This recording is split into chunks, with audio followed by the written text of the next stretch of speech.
Hey guys and gals, it's Pat over here at Fellsmere Outdoor Adventures for another fishing report. I got the whole crew with us today. I got Captain Steve over here, I got Captain Mike, and I'm sure you all know who this is. Roland, thank you so much for joining us. Roland's been out on the water doing his thing, so he wants to share what he's done with you guys as well. So, and here's my partner Mike, Iron Mike we call him, and Mike's been doing some fishing as well. So we're going to share everything with you guys real quick. Captain Steve, what'd you do, son?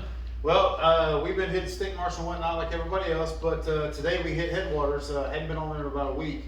So the plastic bite's been kind of tough there, Pat, you know, to be honest with you. But today I found a little bit different bite after we got done with the shiners. My client today wanted to do shiners.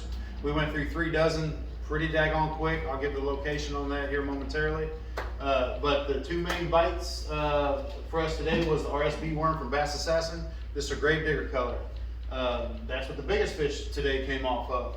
How big was that, Steve? Right at 7 pounds. Boy, that's good. Yes, it was a very, very good one. And also the vapor shad from Bass Assassin was a key for us. And so the pumps are off. You know, we've been talking about the pumps being off and whatnot, so the water's not running. So there's a couple of cuts off of pump station 2 off headwaters there that we found, and they were actually schooling.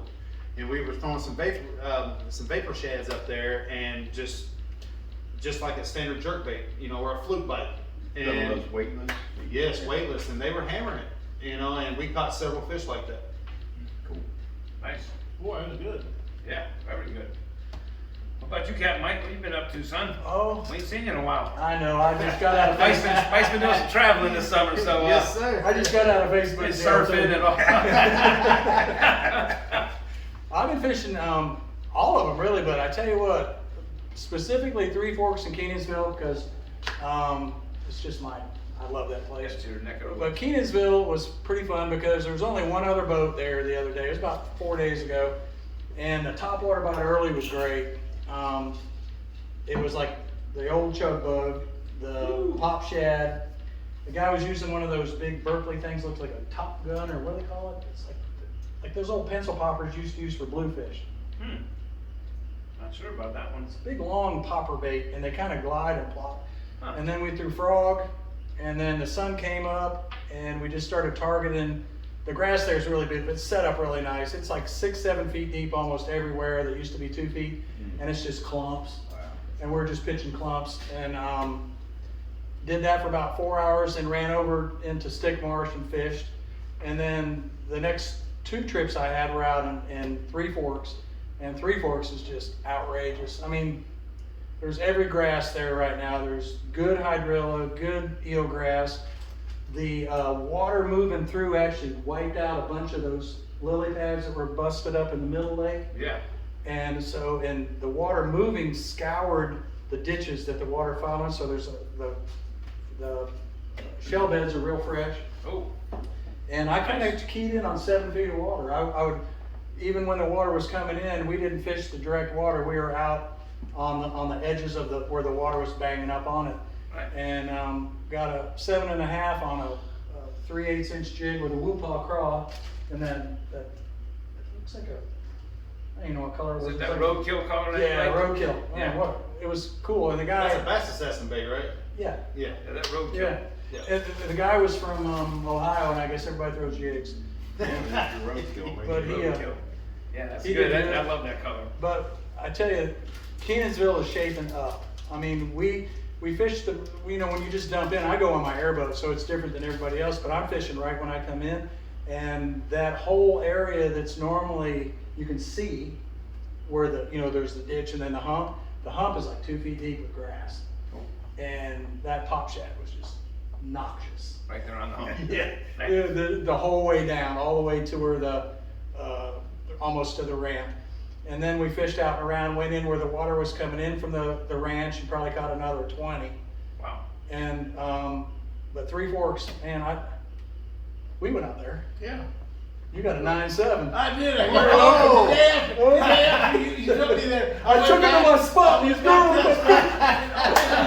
You and I caught all those little ones. Yeah. And I went back the next day and caught little ones. and I just threw a chatterbait out there out of nowhere, and all of a sudden I kept this 9 I did not hear thank you, Mike, on the Thank you, round. Mike. Wow. No, but I'm telling you, it is absolutely, even in the far lakes, and you can only get to it with an airboat or a mud boat right now just because of the vegetation. But those back lakes are crystal clear, 6 foot deep hydrilla.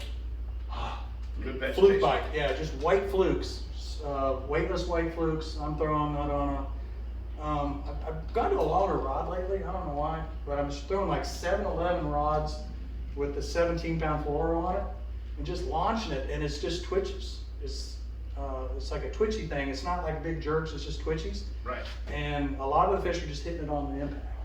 But those fish have been starved for 4 months because it was Really, just yeah. all. I mean, not starved, but they haven't been hit because. Not a whole lot of pressure. I mean, the No. water's been so low in there. Now that it's No. on, we can get the bass boats can get back there. But So it's yeah, that's a good thing. yeah. And the front had so much water moving that it was kind of silted, but they're there. You know, on those willow trees. I marked a bunch of fish. I didn't fish it, but I just marked them to see if they're still there. And anywhere you go in Three Forks right now, you can just be a hero. Oh, Nice. square bill crankbait. It was Oh. on. Color? Chartreuse. Chartreuse. Nice, Yep, nice. chartreuse. Nice. So that's what I did. Okay. Come on, Roland. Well, I tell you, I just gotten back from Montgomery. I did a eulogy for Ray Scott, Johnny Morris, and, Nice. and Bill Nance and I. We did a big church deal. Anyway, I'll get back yesterday. Had a guide party. And I was there at the stick marsh. And I pulled in at 9 o'clock. Now I'd caught some at that other pump, but at 9 o'clock I pulled in. We took the Carolina rig, and we really struggled. That guy caught 10 in a row. What was that big fish you got? It was 8-4. Yeah, I saw It that. was Wow, 8-4, nice. and you were leaving just at the time. And thanks for getting my marker back. But anyway, what the deal was, in that heavy current, it was pumping really good water. We were taking a heavy 1 ounce weight on a Carolina rig with a Cinco, nice big long Cinco, 6-inch Cinco, and just kind of just dragging it. Now here's the thing about Carolina rig. If you jerk it and pump it, that's not the deal.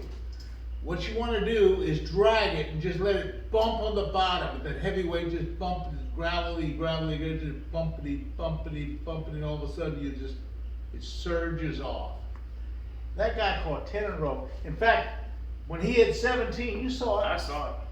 That was He had only missed 2, and he had 15 bass out of 17 casts. Wow. That's pretty good. Yeah. That was him. That was him. She caught him too. She was catching She him, was I was catching. catching. But the point was, we really had the right deal. Yeah. See, that group of fish was up Yeah. when we were sitting because we were just up, and then all of a sudden they moved right down toward you. they That's were where there, that they were that's there, where they were that there, swell every came single up. cast, they were doing it. So we caught 80-something bass yesterday. So today, we went to the same spot, we went running back into the stick marsh and said, well, we're gonna kill them, we're gonna catch giants.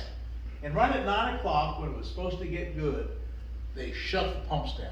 Oh, no. There was 0 pumps. And so then I figured, well, I'll go to the middle pump.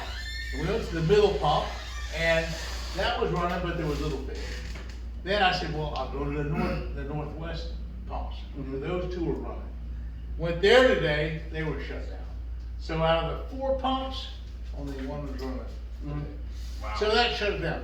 The hurricane, Ian or whatever, had caused a lot of water flow, and it's still some here, and I guess there's gonna be some more pumps running. But I wish there was a way, and maybe there is a way, to tell when those pumps are gonna run. Call Tommy Cook. Because if you could ever figure that out, that's the golden rule, right Well, there. You know why? Because Sanford's still underwater, and they got to stop. Oh, yeah. it was Yeah, that fantastic. water goes straight to Now, here's another thing I did today, and I did catch some 5-pound fish. I have a little Spro Pop 80. It's a little plug, and I throw it on 20-pound mono. And what I do, and I did it up there where we were yesterday, and I did there today, and also in the north end. I throw it out there on those edges and let it sit. And 5 or 6 of those better fish, those 4 and 5-pound fish today, would hit it when it was all the rings had died away, and I hadn't moved the lure 1 little inch, and then just suck it down like a bluegill. And Wow. we caught like Wow. 5 or 6 pretty decent bass on the top thing. It is. So that's kind of a strange deal. But anyway, that's my story. It was good. Yeah, it was good. I know, cause when I pulled up and I went to get your marker, I marked those fish, and that was a there. group of fish. I mean, that was a big group of fish. Love fish. But It's incredible. It's amazing how many fish were caught. There was. I think you guys were definitely catching the most of them. Bo and I were catching one after another as well. And then there was 3 or 4 other boats. It was There were amazing probably that 200, just that 200 small or area. 300 fish caught yesterday. Oh, for sure. There. For sure. 200 or 300. And then quality fish. We were Oh, catching yeah. 4s and 5s. Yeah, yeah. And then, I'm thinking we're doing great, and then you turn around and get 8 1/4. So it was, when that water's running, it's epic. It's epic. And that's at the southeast corner.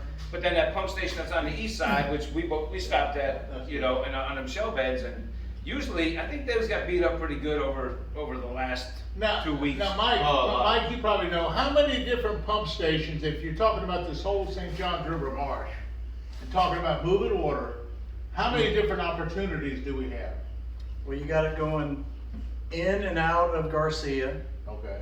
in and out of Stick Marsh, in and out of Three Forks, So all those, it's like, in and out of Blue Cypress, and they're all good, and in and out of Fellsmere. every single one of them. Every one of them. Yep. I mean, you can't go wrong. And you can go to any other lake. You can go to Toho.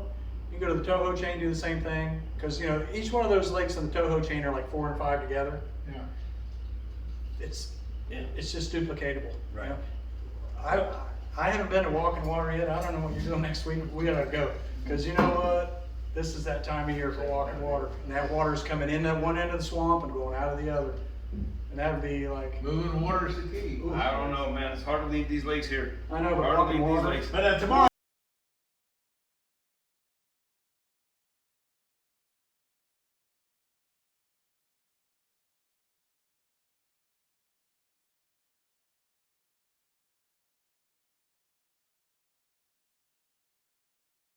About it. We're gonna work on them. It's gonna be a good day. All right, guys. That's the thing. The anticipation is so great here. St. Johns River Marsh, all these lakes.